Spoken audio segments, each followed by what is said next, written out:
Welcome to ABN business news. ఇక దేశీయ stock market సూచీలు వరుస లాభాలకు బ్రేక్ పడింది.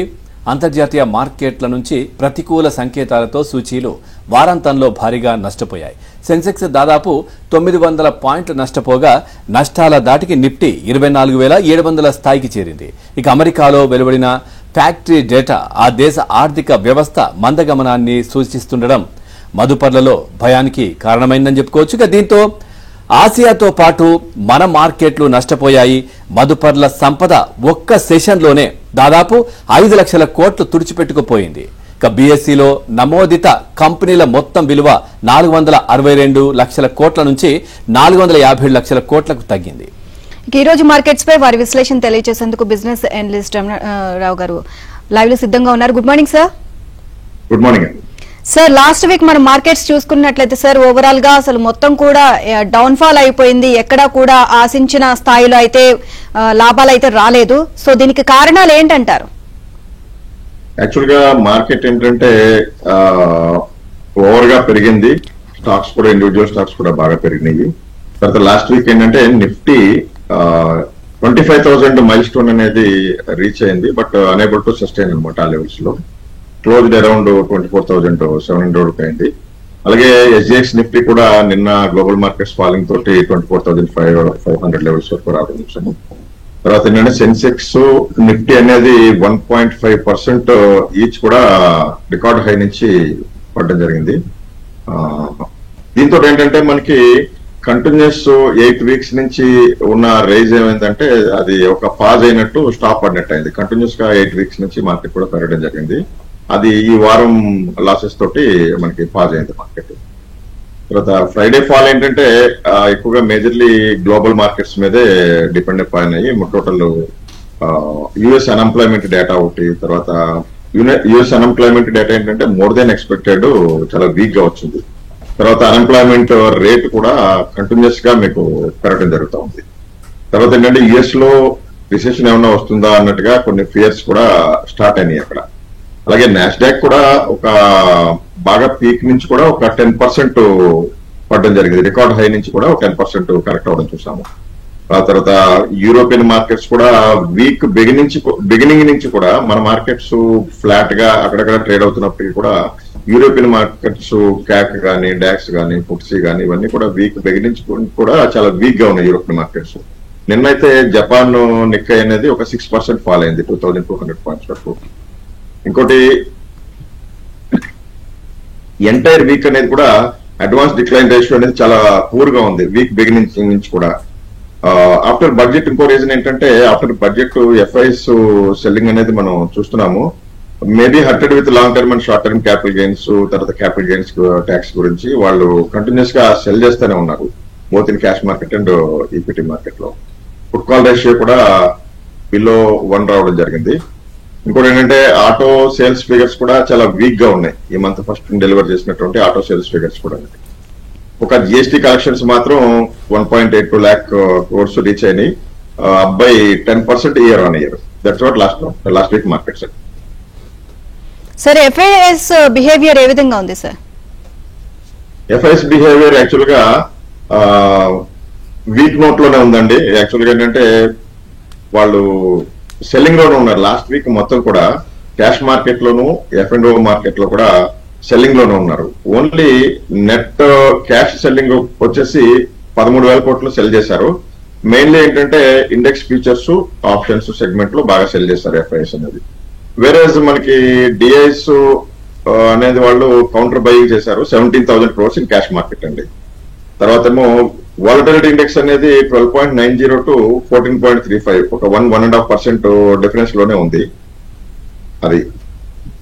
ఇక ఐపీఓస్ విషయానికి వస్తే కనుక ఓలా ఎలక్ట్రిక్ ఆల్రెడీ స్టార్ట్ అయింది. అది అప్ టు 6th వరకు ఉందండి. అది 72 రూపీస్ నుంచి 76 రూపీస్ వరకు ఉంది. లాట్ సైజ్ అనేది 195 రూపీస్. ఈ ఓలాలో 36 crores షేర్స్ అనేది anchor investors part mutual funds కి అన్ని మ్యూచువల్ ఫండ్స్ దాదాపు పార్టిసిపేట్ చేసినాయి. నెక్స్ట్ వీక్ కూడా ఐపీఎస్ ఎక్కువ రావచ్చు అంటారా సార్? ఉన్నాయండి. ఇంకా ఎఫ్కామ్ హోల్డింగ్స్ అనేది ఒకటి, సికాల్ లాజిస్టిక్స్ అనేది ఒక ఆఫర్ ఫర్ సేల్ అని ఉంటుంది. ఈ 3 IPOs ఉన్నాయి. మేజర్లీ ఏంటంటే Ola electrical is despite of the అంటే లాసెస్ ఉన్నాయి కానీ but in future based on the company future growth prospects ఏంటంటే మనం ఓలా IPO అనేది సబ్స్క్రైబ్ చేయొచ్చు అని అనుకుంటున్నాను. మ్యూచువల్ ఫండ్స్ కూడా లార్జ్లీ పార్టిసిపేట్ చేసినాయండి. యాంకర్ ఇన్వెస్టర్ పార్ట్ లో అన్ని మ్యూచువల్ ఫండ్స్ కూడా పార్టిసిపేట్ చేసినాయి యాంకర్ ఇన్వెస్టర్ పార్ట్ లో. తర్వాత ఏంటంటే ఈ వీక్ అనేది యాక్చువల్గా మేజర్ గా FII సెల్లింగ్ చూసాము, డొమెస్టిక్ ఇన్స్టిట్యూషన్స్ బయింగ్ అనేది చూసాము. అండ్ అంతేకాకుండా రిజల్ట్స్ సీజన్ నడుస్తుంది కదా సార్, ఇప్పటి వరకు వచ్చిన రిజల్ట్స్ ఏ విధంగా ఉన్నాయి సార్? మార్కెట్స్ పైన ఏమైనా ప్రభావం చూపించాయంటారా? యాక్చువల్గా ఏంటంటే రిజల్ట్స్ అనేది మిక్స్డ్ బ్యాగ్ లోనే ఇదైందండి. యాక్చువల్గా ఇప్పటి వరకు మేజర్ రిజల్ట్స్ అన్ని కూడా అయిపోయినాయి. దాంట్లో ఏంటంటే ఒక మిక్స్డ్ కైండ్ ఆఫ్ రిజల్ట్స్ గానే ఉన్నాయి. అన్ని బాగాలేదు, ఒక 50% వరకు బాగున్నాయి రిజల్ట్స్ అనేది.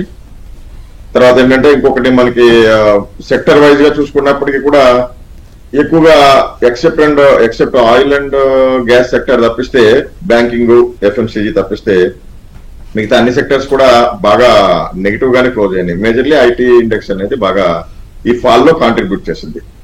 ఇంకా ఏ సెక్టర్స్ సార్ ఇప్పటి వరకు మీరు చెప్పినవి కాకుండా ఇంకా మిగిలిన సెక్టార్స్ ఏ విధంగా ఉన్నాయి సార్, ఏ విధంగా పర్ఫార్మ్ చేస్తున్నాయి? అండ్ ఇన్వెస్టర్స్ కూడా ఇంకా ఇన్వెస్ట్ చేయాలి అనుకుంటే ఎలాంటి ఫర్దర్ స్టెప్ తీసుకోవాలంటారు? ప్రస్తుతానికి ఆయిల్ అండ్ గ్యాస్ ఒకటి ప్రిఫర్ చేస్తున్నామండి. డిక్లైన్స్ లోను ఆయిల్ అండ్ గ్యాస్ ఒకటి బాగా ప్రిఫర్ చేస్తున్నాము. తర్వాత బ్యాంకింగ్ అనేది ఫ్లాట్ గానే ఉండొచ్చు. బ్యాంకింగ్ అనేది ప్రస్తుతం రికమెండేషన్ ఏం లేదు. ఆయిల్ అండ్ గ్యాస్ మీద వీఆర్ బులిష్ అండి. Pharma and oil and gas రెండు కూడా బులిష్ గా రికమెండ్ చేస్తున్నాము. తర్వాత ఏమో మీకు ఈ మెటల్స్ కూడా డిక్లైన్స్ లో, టాటా స్టీల్ లాంటిది డిక్లైన్స్ లో మీరు పార్టిసిపేట్ చేయొచ్చు. యాక్చువల్ గా హైలీ కరెక్టెడ్ టాటా స్టీల్ అనేది మెటల్స్ లో కొద్దిగా ప్రిఫర్ చేస్తున్నాం. అండ్ మీరు చెప్పిన దాన్ని బట్టి చూస్తే ఈ వారం అంతా కూడా మనం ఆశించిన విధంగా మార్కెట్స్ అయితే లేవు. మరి నెక్స్ట్ వీక్ ఏ విధంగా ఉండొచ్చు, మరి మార్కెట్స్ ఏమైనా అంచనా వేయొచ్చు అంటారా? అండ్ దీనికి సంబంధించి అంతేకాకుండా 25,000 పాయింట్స్ కి ఎగబాకే అవకాశం ఉంది అంటారా? వెరీ నియర్ బైనే ఉంది. రికవరీ వస్తే కనుక మళ్ళీ అగైన్ 25,000 అనేది can't be ruled out. Anyhow ఏంటంటే లాస్ట్ నైట్ ఏంటంటే బోత్ డౌ జోన్స్ ఏమో 600 పాయింట్స్, నాస్డాక్ అనేది 400 పాయింట్స్ డౌన్ అయినాయి.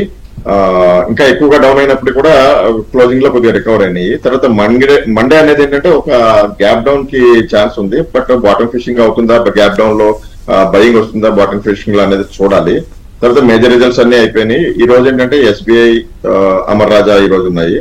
నెక్స్ట్ వీక్ నిఫ్టీ సెన్సెక్స్ ప్రభావితం చేసే ONGC కానీ, బాటా కానీ, గుజరాత్ గ్యాస్ కానీ, గ్లాండ్ ఫార్మా కానీ, FDC, container corporation, LIC housing, oil India ఇట్లాంటి మేజర్ కంపెనీస్ రిజల్ట్స్ ఉన్నాయి. తర్వాత ఏంటంటే మనకి ఏంటంటే తెలియదు అది whether it is real dip or not అనేది మనం ఇంకా చూడాలి. నెక్స్ట్ వీక్ ని బట్టి కానీ మనం చెప్పలేము రియల్ డిప్ ఇదేంటి, గ్లోబల్ మార్కెట్స్ ఎలా ఉన్నాయి, వాటి బిహేవియర్ ఎలా ఉంది అనేది. ఇంకా మనం క్యాష్ లెవెల్స్ పెంచుకోవాలా ఏంటనేది. జనరల్ గా ఏంటంటే హైలీ ప్రాఫిట్ లో ఉన్న షేర్స్ ఏమైనా ఉంటే అట్లీస్ట్ 20 to 30% ప్రాఫిట్స్ లో ప్రాఫిట్స్ బుక్ చేసుకుని ఉండటం అనేది సజెస్టెడ్. ఇంకొక 2-3 months లో మీకు US ఎలక్షన్స్ కూడా ఉన్నాయి. కాబట్టి ఏంటంటే క్యాష్ లెవెల్స్ ఎవరి రైజ్ లో కూడా కొంచెం క్యాష్ లెవెల్స్ పెంచుకోవాలి. ఏంటంటే ఎక్స్ట్రీమ్లీ జస్ట్ మనం కాషియస్ గా mid and small cap loan stocks లో ఉండాలి, బాగా హెవీగా రేజ్ అయిన స్టాక్స్ లోను. ఇంకోటంటే ఫ్యాన్సీ అయిపోయిన షేర్స్ కొన్ని ఉన్నాయి, లైక్ రైల్వేస్ కానీ, డిఫెన్సివ్ స్టాక్స్ కానీ అనేది కొద్దిగా ఫ్యాన్సీ అయిపోయిన స్టాక్స్ కొన్ని ఉన్నాయి. వాటిలో మాత్రం కొద్దిగా కాషియస్ గా ఉండాలి. F&O పొజిషన్స్ లో కూడా కొద్దిగా ఎక్కువ పెట్టుకోవద్దు. ఎందుకంటే మార్కెట్ స్టెబిలైజ్ అయ్యే వరకు కూడా F&O పొజిషన్స్ కొద్దిగా ఎక్కువ పెట్టుకోవద్దండి. తర్వాత ఏంటంటే DIs సైడ్ లైన్స్ లో చాలా క్యాష్ ఉంది. అదంతా డిప్లాయ్ చేస్తారా, ఏ లెవెల్లో చేస్తారు? Mutual funds especially 1 lakh crores, 1.20 lakh crores వరకు వాళ్ళు క్యాష్ వాళ్ళ దగ్గర సర్ప్లస్ కింద ఉంది.